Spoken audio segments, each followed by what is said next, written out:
بدء الضربات الإيرانية القوية الحاسمة التي دمرت إسرائيل تدميرا وأرعبت إسرائيل كلها.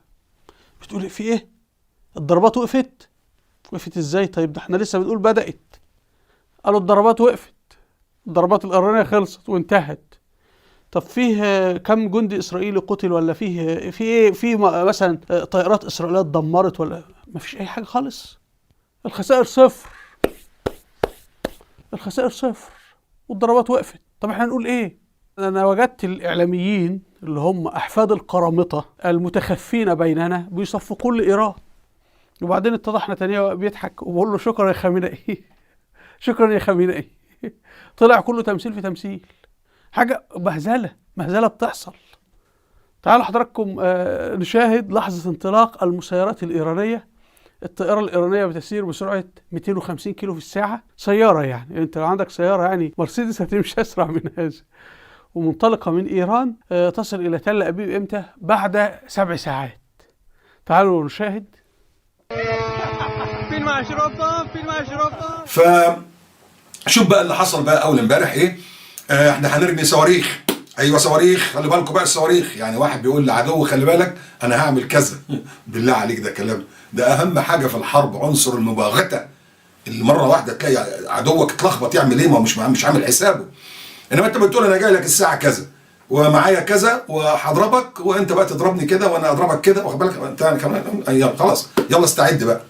المسرحيه الهزليه بين ايران الشيعة والكيان الصهيوني وأمريكا. أخيرا بدأ الهجوم الإيراني. الهجوم الإيراني هو الحفاظ على ماء الوجه. هذه مسرحية إيرانية. نحن شفنا الصواريخ، شفنا شو حاطين في الصواريخ وفي المسيرات. تلقينا إنذار من إيران قبل ما يطلعوهم، وبعدما خلصوا قالوا لنا خلصنوها. أنا في حياتي لم أسمع طرف في حرب يطلع الطرف الثاني عن موعد توقيت وصول المسيرات والحرب. كل هذه يعني إذا أنت بلغت أمريكا فأنت بلغت إسرائيل. يعني قبل 72 ساعة يا جماعة، بعد يومين 3 كده هنطلع ضربة، تحب نضربك فين؟ ويبدو أن دي هي عادة إيران، إنها لازم تاخد الإذن قبل ما تضرب إسرائيل، تاخد الإذن من أمريكا. وده اللي فضحه قبل كده ترامب لما كان رئيس أمريكا وقال اسمع. Called us up and they said, listen, we have no choice. We have to hit you because we have our own self-respect. And I understood that. We hit them. They got to do something. We're going to launch 18 missiles at a certain military base that you have. And you remember that night. Interesting night.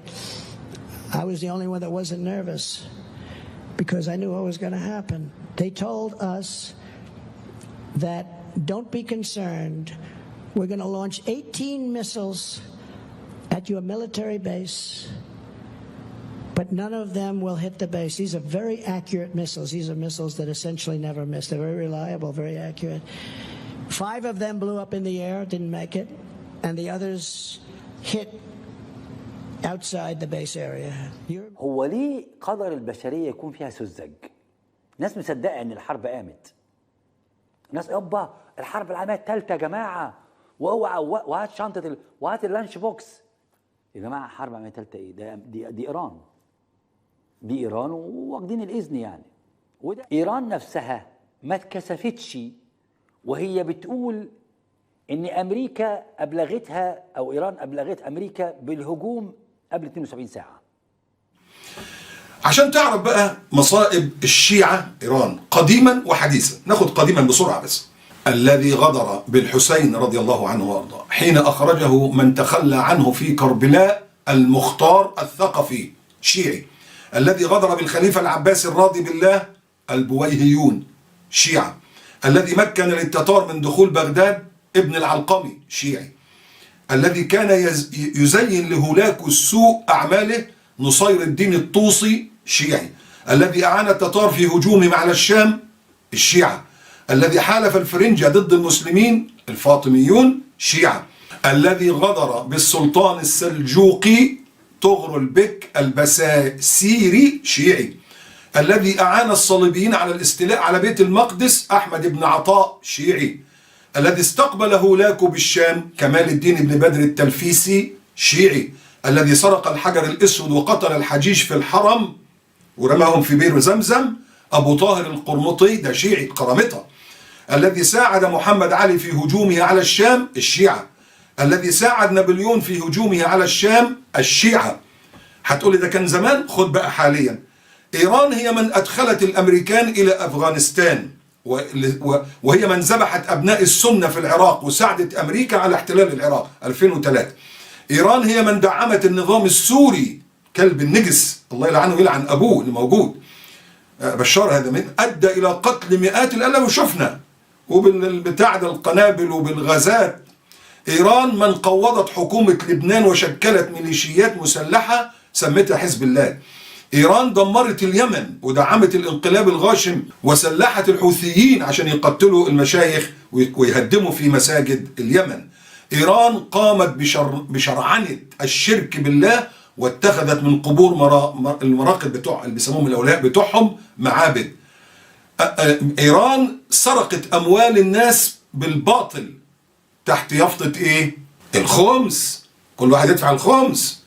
إيران تقوم بالترويج للزنا وتدعو إليه تحت مسمى المتعة. إيران الشيعة أباحت عرض الرسول صلى الله عليه وسلم وطعنت في أزواجه وأمهات المؤمنين، وادعت على ستنا عائشة إنها زانية مع صفوان بن المعطل السلمي. إيران سبت وقذفت ولعنت صحابة النبي صلى الله عليه وسلم، الجيل الرباني اللي ربنا اختاره لصحبة نبيه صلى الله عليه وسلم. إيران أنكرت السنة بالكامل. إيران بترتكب الموبقات، النفاق والكذب والغدر والخيانة ونقض العهود تحت مسمى إيه؟ التقية. إيران بتشكك في كتاب الله عز وجل اللي بين إيدينا ده. آدي إيران الشيعة. تعال نشوف بقى السنة عملوا إيه في الماضي وفي الحاضر. مين اللي فتح الشام والعراق وفارس أيام سيدنا أبو بكر وعمر وعثمان؟ سيدنا علي كانت المشاكل عنده كتيرة فما ماشي. سنة. اللي فتح بلاد السند والهند وما وراء النهرين محمد بن القاسم سني. اللي فتح شمال أفريقيا قتيبة بن مسلم الباهلي سني. اللي فتح بلاد الأندلس طارق بن زياد سني. موسى بن نصير سني. اللي فتح القسطنطينية محمد الفاتح سني. اللي فتح صقلية أسد بن الفرات سني. اللي أنشأ حضارة الأندلس وجعلها منارة علم حكام الخلافة الأموية الثانية سنة. الذي قاد المسلمين في معركة حطين صلاح الدين الأيوبي سني. الذي قاد المسلمين في عين جالوت وهزم التتار سيف الدين قطز سني. وركن الدين بيبرس سني. الذي كسر غرور أسبانيا بالريف المغربي عبد الكريم الخطابي سني. الذي أجبر إيطاليا على إعادة حساباتها في ليبيا عمر المختار سني. هتقولي ده كان قبل كده. وحديثا مين اللي قهر الروس في الشيشان وفتح مدينة غروزني؟ خطاب سني. الذي مرغ وجه الناتو في التراب بأفغانستان السنة. الذي أجبر الأمريكان على الخروج من العراق السنة. الذي أقض مضاجع اليهود في فلسطين أحمد ياسين سني. الذين فجروا طوفان الأقصى في 7 أكتوبر 2023 كتائب الأقصى وفصائل المقاومة الفلسطينية سنة. الخلاصة الفرس هم بيتكلموا لغاية دلوقتي الفرس بيقول لك مش لغة عربية.